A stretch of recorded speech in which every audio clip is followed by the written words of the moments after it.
You must take part in camp activities today. You bet. Definitely. And now I'd rather... Come on, hit the road. What? Okay. I came out of the cabin and hid in the bushes behind, waiting for Olga Dmitrievna to leave. Actually, I didn't have any particular reason to behave this way.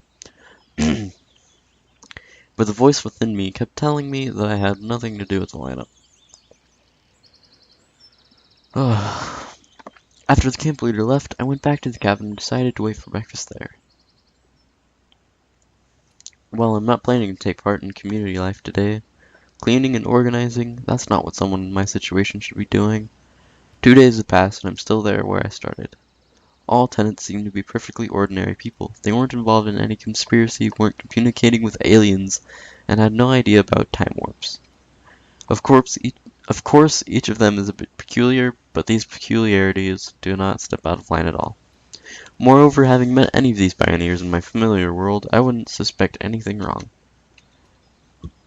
They seem to be even more normal and natural than, let's say, my very self. Got a little burp right there. A little gas. This line of reasoning was quite logical. The illogical part was the absence of answers. Ordinary people in a non-ordinary place. I've heard and have seen that already somewhere. Dozens of pioneers, or even more, live their familiar lives and do their regular stuff day by day. They don't understand that the world around them is not what it looks like. Okay, but this is their point of view. As for me, I'm not acquainted with both the world of Savoynuk camp and its tenants, even if they seem to behave the way normal people would under the same circumstances. I have to decide here now, are those people involved in what's happening to me? Can they give me any answers, or do I have to seek the truth somewhere else? Dot dot dot. It seems I'm a bit overdone with thinking. There's no usual crowd of hungry pioneers near the canteen. Or even inside the canteen. Probably most of them had their breakfast before 9 a.m. That's even better. 2 is company, 3 is a crowd. Lena was sitting in the farthest corner of the canteen, lazily picking with her fork an amorphic lump that vaguely resembled porridge. Having a breakfast with her seems like a good idea. We can have a chat in peace, or at least try to have one. I was on the way to her table when suddenly someone grabbed me by the sleeve. Xenia, the librarian, take your meal and come. We need to talk. What are you waiting for? I was a bit confused. Pardon, isn't it a bit too, sudden? What's wrong? Take your meal and sit down. I suppose that she judges her behavior as something completely normal. Oh, gosh. I want to sit with Lena, but I can't be mean. But I gotta sit with Lena. I didn't promise her, so that would be lying. So I'll just wait a minute. I'm not sure why, but I accepted the invitation. What if I can learn something new? She is such a bookworm. Minutes later, I was sitting in front of Xenia with a tray and simple meal on it. Porridge, 2 eggs, 4 pieces of white bread, a sausage, and a glass of compote. Bon appetit. Thanks.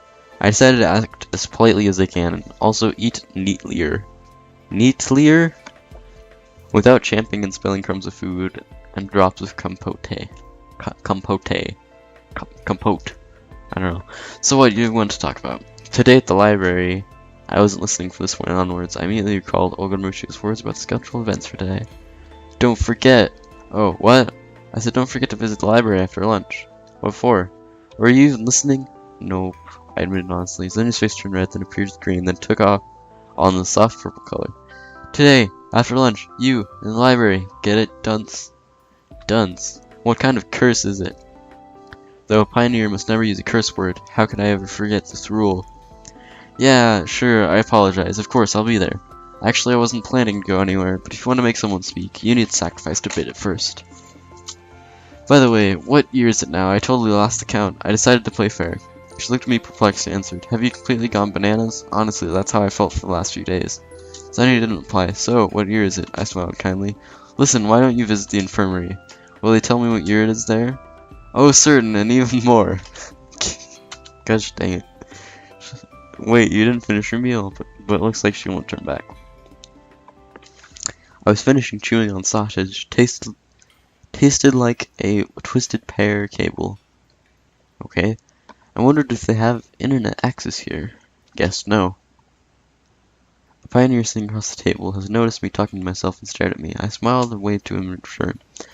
After such a friendly greeting, he, for some reason, left the canteen quickly without finishing his breakfast. Done with the food, it's time to search for some clues. What the heck? Hey! Hi! Ha! Oh, better leave. It's the crazy guy. He's talking to himself. Sometime later, I finally came to the infirmary. I have nothing to do in that place. Though the nurse seemed quite caring, it's better to keep the distance from her. Such benevolence is actually scary. She may know something, but I had no courage to just enter the infirmary. Moreover, I had no motive, not a single one. Immersed in my own thoughts, I didn't notice the nurse who was standing at the porch. Hi there, pioneer. She came closer. You must be sick. Came for medicine. No, I was just wandering around. Oh, the truant, I see. But if you're here, I have a serious task for you. I gave her a look of inquiry. The word task made me feel uneasy. It sounded like something inevitable. The nurse smiled spitefully. You both will help me to make the inventory of the supplied medicine which arrived today. Both? Who are we? Perhaps I misheard. But what words can be confused with both? Hi. Lena emerged from the nurse's back. It seems strange that I haven't noticed her until now. Came here after dinner. I explained everything to Lena. She'll tell you what to do. Medicine, huh? Supplied today? But Olga Dmitrievna told me that no bus will arrive in the next couple of days. So there are visitors in our camp today? Yes, they arrived from the city this morning. Why are you asking? Just curious. All right then, pioneer. So tonight after dinner, you'll be here. Lena was barely noticeable this whole time. Surely she's able to keep invisibility like a skilled ninja. I could do it on my own. No way. There are a lot of boxes, and the pioneer is always ready. Isn't it so, pioneer? Oh my gosh, she's like blushing and stuff. She gazed at me and smiled menacingly. I didn't want to spend the whole evening doing something like this. Also, I've got more important things to do. But rejecting this request would be really improper. If it wasn't Lena who's standing here, I would definitely think my way out. I gotta say I'll come.